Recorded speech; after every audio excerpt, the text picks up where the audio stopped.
Here's the cold, nasty truth that nobody tells you about selling a business, and that is that most businesses never sell. And I'll say this again in a different way. 4 out of 5 businesses that get listed for sale don't close. And no, it's not because there aren't buyers, it's not the market, it's not timing. It's because the seller wasn't ready, the business wasn't ready, and the people advising the sellers, they aren't doing their jobs. And if that all makes you uncomfortable, fantastic, because the only thing worse than failing to sell is thinking that you're ready and can just go to market and sell when that's not the case. So let's break this down. Meet your host, Ben Brickweg, CEO, attorney, M&A advisor, exit strategist, a husband and a dad, worked with more than 2,000 business owners across industries.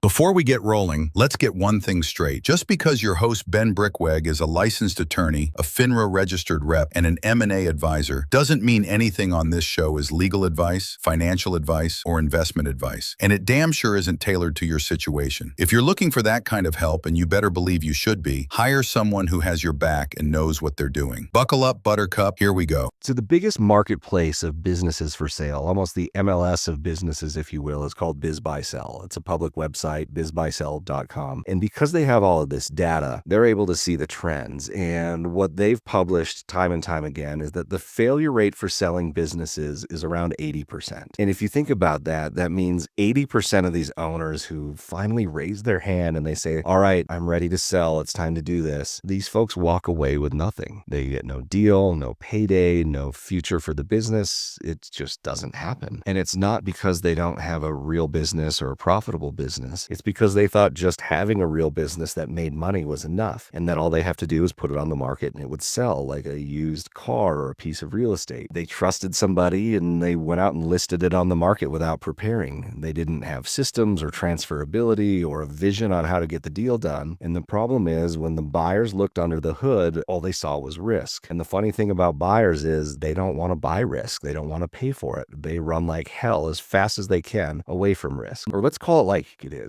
From working with thousands of business owners, I see 4 primary reasons that these deals aren't happening. And the first one is owner dependence, right? And that means that the business only works because you do. You're the sales guy, the ops manager, the IT dude, the therapist, right? And that's not a business. That's just a trap with some payroll. Reason number 2 are sloppy financials. This idea of putting receipts in a grocery bag or back of a napkin math just isn't going to cut it. If you have messy books, you're trying to add back all sorts of weird things that don't make sense, and your P&L is just a giant mess, buyers are going to walk, and they're going to walk fast. Reason number 3 is no differentiation. If your business looks, sounds, and acts like every other business in your space, why does somebody want to come in and buy it at all, let alone pay a premium? If buyers can replace everything you're doing by starting a new LLC, standing up a website, and running some ads, you've got a big problem. And number 4, I think we'd call this no plan for the exit. The thought of just listing your business on the market, whether you do it on your own or with one of these commission breath brokers, but listing your business without a plan, without a strategy, it's like showing up to a gunfight with a PowerPoint. It just doesn't make sense. People see it, buyers see it, and trust me, these buyers can smell an amateur from a mile away, long before the meeting even starts. But by having a plan in place and taking a measured and controlled approach to the exit. And the last reason I see is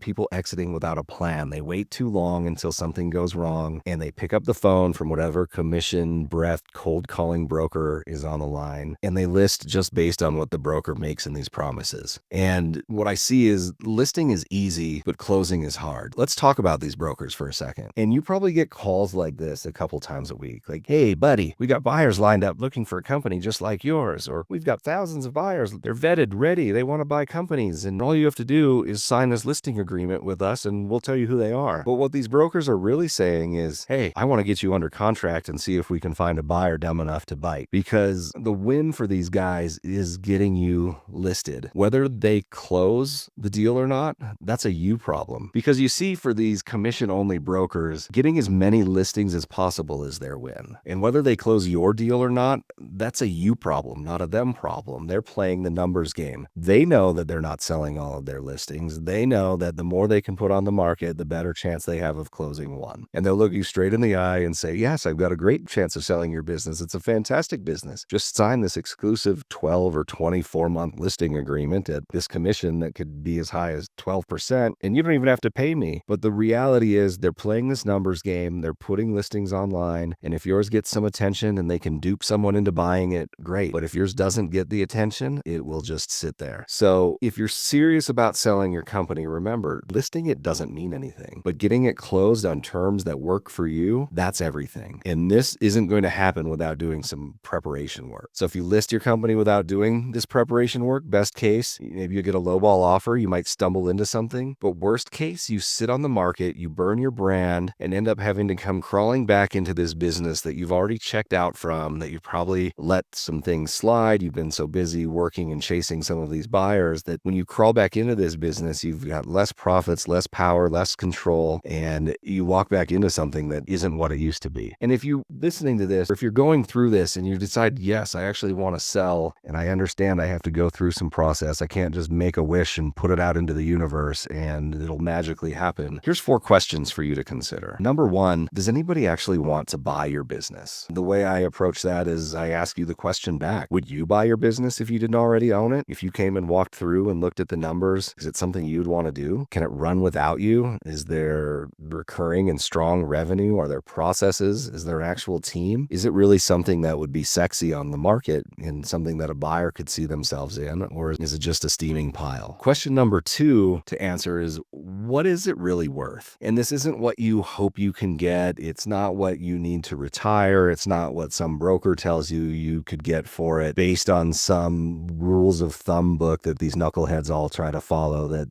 We won't even get into that now. But it doesn't matter about all that. What really matters is, what is a buyer going to pay based on the earnings, the risk, the growth potential? Buyers are looking at your business as a cash flow generating machine. And if it's not generating cash, they're not going to want to buy it. And if it's not generating cash in a positive way, they're not going to want to buy it. They're buying your business and paying based on the history of cash flow, but they'll get to the closing table. They'll actually buy it because they believe that that cash flow will not only continue, but they'll have an ability to grow it. So this one is super important. Don't guess on what it's worth. Don't use these broker multiples, rules of thumb bullshit, and don't trust the broker who calls up and promises you the free valuation that has a sales pitch on the end of it. But take some time, engage a professional, and really figure out what this company would be worth to different types of buyers. Which leads me into question number 3 of, what kind of deal do you want? Do you want to walk away clean, which almost never happens, but are you expecting to get to leave at closing? Do you want to stay involved? Are you willing to double down and spend more time with the new owner to help grow it? Do you want to protect your people, your customers, your brand, your legacy? You see, the answer here shapes everything because it ties into what types of buyers would be attracted to the business and what sort of valuation you can get. And question number 4 is the business ready to sell? Have you cleaned things up? How do your financials look to a third party? Do you have documented systems? Have you built a business that not only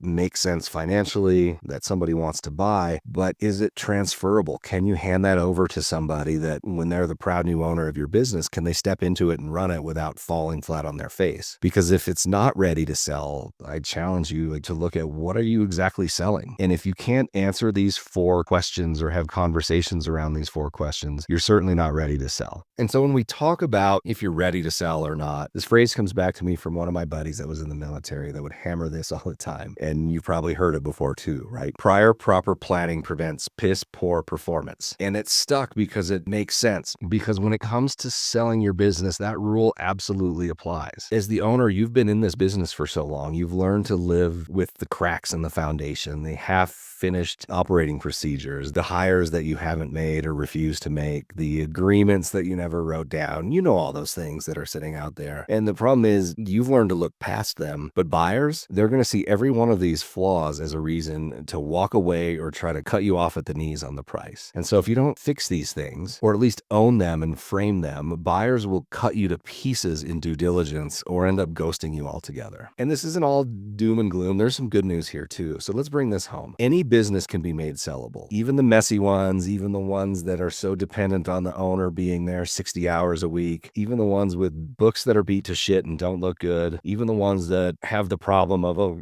sure, we've always just done it that way. Why would we fix it? But we can't fix these overnight. We can't fix these without putting putting in the work. And it certainly can't get fixed if you wait until you're burned out, you're desperate, something bad happens, and you need to sell now. So over the years, I've helped tons of business owners on this. I've helped people turn broken businesses that wouldn't be sellable at all into seven-figure exits in a couple of years. But I've also seen companies that should be selling for $10 or $20 million go to market and fail to sell and fail miserably because a stubborn owner refused to face reality. And actually, we'll do a couple case studies on these in future episodes. But the difference in all of these is just, it's simple preparation. It's acknowledging that you need to prepare and taking that first step, taking action. You don't have to be perfect. You don't have to have a perfect plan. You just have to be ready to start working on it. And again, this hard truth, most businesses never sell, but yours can if you're willing to do the work. Buyers in the market don't give a shit what you think it's worth. Buyers don't care what you need to retire. Buyers care about risk, return, transferability. And if you don't build with these in mind, you're going to end up with a listing, not a sale. So let's change that. If you go over to exitworthy.com/gifts, so you can grab some free resources I've got over there waiting for you, whether it's worksheets, guides, frameworks, books, checklists, all of the things that will actually help you prepare to exit the right way. So you didn't work this hard to leave empty-handed, and let's make sure you don't.